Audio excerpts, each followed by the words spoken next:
Is it important to be 100% honest? To express what you feel to everyone in all situations? How can an authentic self survive in such a lying and dishonest society? Somebody recently emailed me these questions, and I want to try to answer them to the best of my ability. Well, fundamentally, I believe in using discretion. First of all, not everybody deserves my 100% honesty. Also, my 100% honesty can have really nasty consequences in my own life. I don't want to hurt myself by being honest with people who don't necessarily deserve it.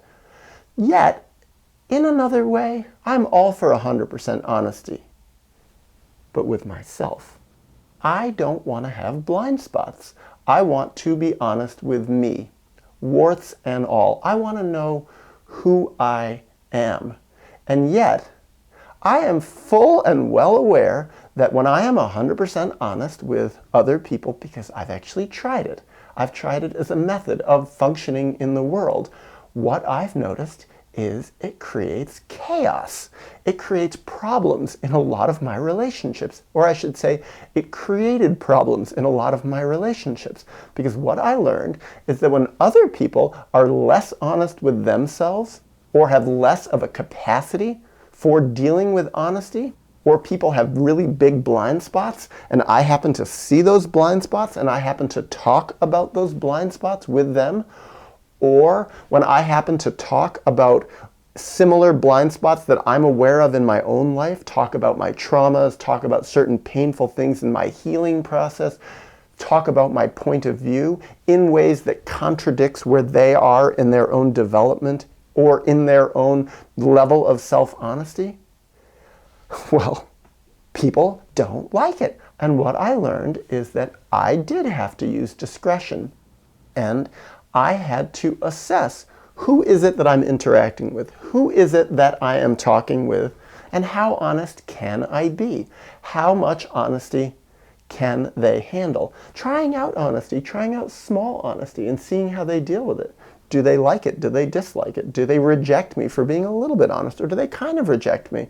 And the more they're able to handle my honesty, handle the little tests of honesty that I put out, the more honest I'm going to be, the more real I am going to be. And what I find is the more real I can be with people, those are the people I want to be around. The more honest, the more easily I can just be myself without having to censor myself. Well, that's the better I feel in a relationship with someone else. That's the more that someone really gets to understand the full range of my character. And it's also a sign of somebody with whom I really share values. Now, I do know people in this world who have gone forward with the philosophy in life that they need to be honest 100% of the time. I've met people like this. The problem is, sometimes what I've seen with them is when they are being honest 100% of the time, it doesn't mean they're right 100% of the time. I've seen people who take great pride in saying, I'm being completely honest with you. And they are, to the best of their ability, being completely honest with me. But what I've also seen is, but they're not being honest with themselves first. And sometimes they're dead wrong. So even though they get a sense of feeling very gratified that they can be so open and honest and direct with me, often in a critical sense about me, I'm listening to them and I'm like, their arguments are off. And that's something that I want to be careful of also. Not just to assume that because I feel it, it is right. But then there's one other thing. And that's when I'm honest about my healing process. Honest about the traumas I've gone through.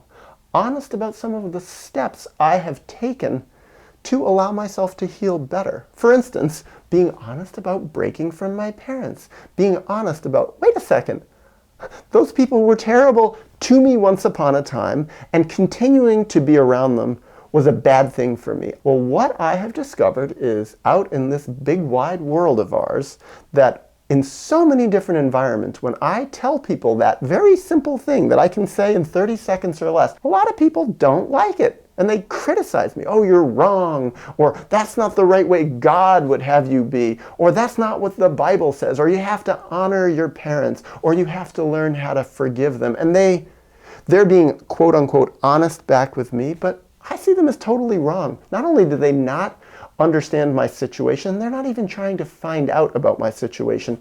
They're actually not even hearing any of the background or not even asking me anything about why I have made such a decision. All they're doing is reacting out of what I consider to be their own unconscious, out of their own limited experience. But the bigger point that I'm making is, again, I believe we need to use discretion when we are honest. Now, one might say, why do you talk about these things so publicly on the internet? You don't know who's going to listen to this. People might reject you. People will criticize you. People are going to say you're wrong. And it's true. And this is part of the risk in life that I have chosen to take. Another thing is, I consider the possibility, especially on the internet, but even in person with people, that by me being honest in ways that they don't like or that they criticize me for, there is the possibility that my honesty, even though they reject it now, is actually planting a seed inside of them. And that maybe someday they will consider it. Maybe someday it'll gnaw at them and they'll look at it more self-reflectively. Maybe they'll even change their mind. Maybe it'll be in a year or 5 years or 20 years. But maybe that makes it more worth it. However, I have to acknowledge that in my interpersonal relationships with people out in the world, I have a vote too. That I'm not necessarily only here to be helpful to other people. That actually, I'm here to be helpful to myself. I'm here to allow myself to grow. I am allowed to have peace in my life. I don't have to have relationships with people who treat me badly.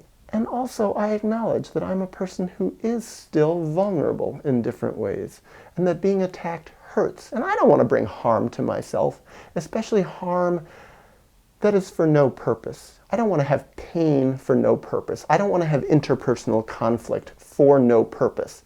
Now, if someone is really worth it in my life, someone whom I love, someone who I really value, someone who is a friend or really could be a friend, then I will take the risk of being more and more honest, even if it becomes uncomfortable or risks becoming uncomfortable.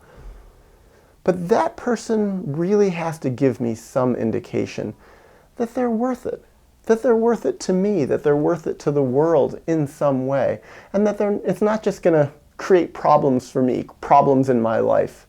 Now, that second question, how can an authentic self survive in such a dishonest world? Well, I guess maybe I did address this question. How can an authentic self survive? I think the most important thing is to honor ourselves, to realize that our job primarily is to love ourselves and to be honest with ourselves and to protect ourselves, to have boundaries. We don't have to open ourselves up to everybody, especially not to people who haven't proven that they'll help us in some way, proven that they care about us, proven that they have respect. So for me, in this world that's so troubled and so dishonest, part of it is, yes, I need to use discretion to protect myself, and I really would encourage other people to do the exact same thing.